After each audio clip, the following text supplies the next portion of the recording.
Media చిట్చాట్లో పలు కీలక విషయాలు వెల్లడించారు ఎమ్మెల్సీ కవిత. తాను జైల్లో ఉన్న టైంలో బీఆర్ఎస్ ను బీజేపీలో విలీనం చేసే కుట్ర జరిగిందని ఆరోపించారు. ఈ ప్రతిపాదనను తాను తీవ్రంగా వ్యతిరేకించానని చెప్పారు. మీడియా చిట్చాట్లో పలు కీలక విషయాలు వెల్లడించారు ఎమ్మెల్సీ కవిత. తాను జైల్లో ఉన్న టైంలో బీఆర్ఎస్ ను బీజేపీలో విలీనం చేసే కుట్ర జరిగిందని ఆరోపించారు. ఈ ప్రతిపాదనను తాను తీవ్రంగా వ్యతిరేకించానని చెప్పారు. అసలు బీజేపీలో బీఆర్ఎస్ విలీనం ప్రతిపాదనలు తెచ్చింది ఎవరు అనే అంశాలపై మరిన్ని డీటెయిల్స్ విజయ్ అందిస్తారు. విజయ్. ఎస్ శ్రీవంతి, కవిత ఇందాక చిట్చాట్లో కీలక వ్యాఖ్యలు చేయడం జరిగింది. తాను జైల్లో ఉన్నప్పుడు బీఆర్ఎస్ను బీజేపీలో విలీనం చేయాలనే ప్రతిపాదనకు నేను తీవ్రస్థాయిలో వ్యతిరేకించానని చెప్పారు. ఇక కవిత విషయానికి వస్తే, కవిత లేఖ విడుదల చేయకముందే బీజేఎల్పీ నేతలు చిట్చాట్ చేయడం జరిగింది. చిట్చాట్లో కూడా త్వరలోనే కవిత లేఖ బయటకు వస్తున్నది. పార్టీలో ముఖ్యంగా బీఆర్ఎస్లో ఆస్తుల పంచాయతీ పెరిగిపోయింది కుటుంబంలో, కేసీఆర్ కుటుంబంలో. ఆ విషయంలో కవిత లేఖ బయటకు వస్తుందని చెప్పి కూడా బీజేపీ నేతలు కవిత లేఖ బయటకు రాకముందే చిట్చాట్లో చెప్పడం జరిగింది. ఇక పార్టీ వర్షన్కు సంబంధించి మనం చూసాం. కవిత లేఖ బయటకు వచ్చిన తర్వాత అనేక మంది ఇప్పుడు బీజేపీలో ఉన్నటువంటి 3-4 ఎంపీలు, కేంద్ర మంత్రులు కూడా స్పందించడం జరిగింది.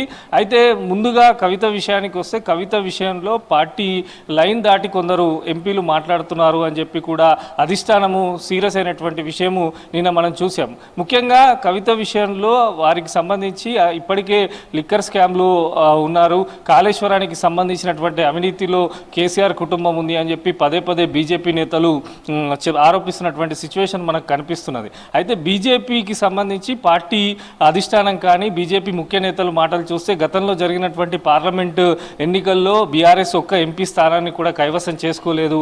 బీజేపీకి కేంద్రంలో కూడా పెద్దగా ఏం లాభం ఉండదని చెప్పి బీజేపీ నేతలు పదే పదే చెప్తున్నప్పటికీ కానీ కవిత వ్యాఖ్యలు మాత్రం ఈరోజు చాలా డిఫరెంట్గా మనకు కనిపిస్తున్నాయి. ఖచ్చితంగా తాను జైల్లో ఉన్న టైంలో ఈ కుట్ర జరిగిందని చెప్పడము, ఈ లేఖ తర్వాత కూడా అనేక మంది ఎంపీలు, ఎమ్మెల్యేలు, పార్టీ ముఖ్య నేతలు బీజేపీకి సంబంధించి స్పందించారు. ఏకంగా Medak MP Raghunandan Rao June 2న party పెట్టబోయే అవకాశం ఉన్నట్టు కూడా ఆయన స్పష్టం చేశారు. మరోపక్క డీకేఆర్ రాష్ట్ర కార్యాలయంలో మీడియాతో మాట్లాడుతూ కవిత బీజేపీలోకి వస్తే ఎట్టి పరిస్థితిలో తీసుకోమని చెప్పారు. ఇక పార్టీ అధ్యక్షుడు కేంద్ర మంత్రి కిషన్ రెడ్డి మాట్లాడుతూ, అది డాడీ డాటర్ మ్యాటర్, మాకు సంబంధం లేదు, మధ్యలో మేము దీని విషయంలో దూరము అని చెప్పి కూడా కేంద్ర మంత్రి బీజేపీ రాష్ట్ర అధ్యక్షుడు కిషన్ రెడ్డి చెప్పినప్పటికీ కానీ బీజేపీ నేతలు తలో మాట మాట్లాడడం, ఈ విషయాలన్నీ కూడా కవితకు సంబంధించి పార్టీ పెడుతుందని చెప్పడం, ఎవరికి వారే ఒక స్టేట్మెంట్లు ఇవ్వడంతో అధిష్టానం కూడా సీరియస్ అయింది. కవితకు సంబంధించి కానీ కాళేశ్వరం విషయంలో ఎట్టి పరిస్థితుల్లో పార్టీ లైన్ దాటి మాట్లాడొద్దు, నేతలు ప్రకటనలు వారి ఇష్టారాజ్యంగా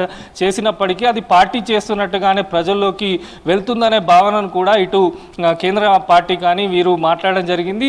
నిన్న చాలా వరకు కూడా నేతలందరూ కూడా టెలికాన్ఫరెన్స్ నిర్వహించారు. దీంట్లో కిషన్ రెడ్డి రాష్ట్ర అధ్యక్షుడు నేతలపైన చాలా సీరియస్ అయినట్టు కూడా తెలుస్తుంది. ఎవరు కూడా ఇష్టారాజ్యంగా స్టేట్మెంట్లు ఇస్తే అది పార్టీకి పూర్తి స్థాయిలో డ్యామేజ్ కలుగుతున్నదని చెప్పి కూడా కవిత వ్యవహారంలో ఎవరు మాట్లాడొద్దని చెప్పారు. మరోపక్క రాష్ట్ర పార్టీ కార్యాలయంలో కూడా కేంద్ర పార్టీ ఆంక్షలు విధించింది. అయితే కవిత చేసిన వ్యాఖ్యలకు సంబంధించి ఎంపీగా కూడా తనను ఓడగొట్టే కుట్ర జరిగింది అని చెప్పడంతో ఇప్పుడు మరి అంటే కవిత చిట్చాట్ చేసిన తర్వాత ఇప్పుడైతే బీజేపీ నేతలు ఎవరు స్పందించలేదు. కానీ లేఖ బయటకు వచ్చిన తర్వాత ఇటు ఎంపీలు, ఎమ్మెల్యేలు, కేంద్ర మంత్రులు కూడా స్పందించారు. కేంద్ర మంత్రి బండి సంజయ్ ఇది ఒక ఓటీటీ ఫ్యామిలీ డ్రామా అని కూడా ఆయన ఎక్స్ వేదికగా ట్వీట్ చేయడం జరిగింది. ఇక వరుస పెట్టి ఇట్లా నేతలు మాట్లాడడం కూడా అధిష్టానం అన్ని ఫిర్యాదు అందుతున్నాయి. అధిష్టానానికి కూడా పార్టీకి సంబంధించినటువంటి నేతలు కొందరు ఫిర్యాదు చేసినట్టు కూడా తెలుస్తుంది.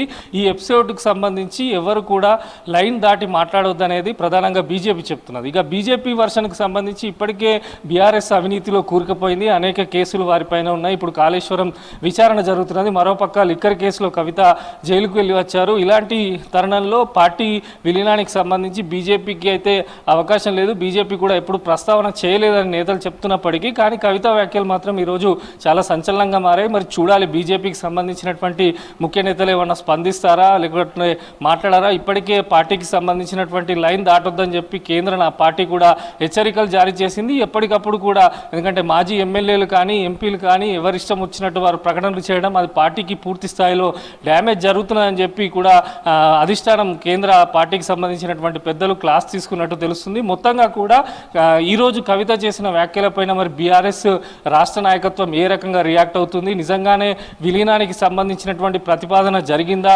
మరి దీని గురించి ఏ రకంగా స్పందిస్తారో అయితే వేచి చూడాల్సినటువంటి అవసరం అయితే ఉంది శ్రవంతి.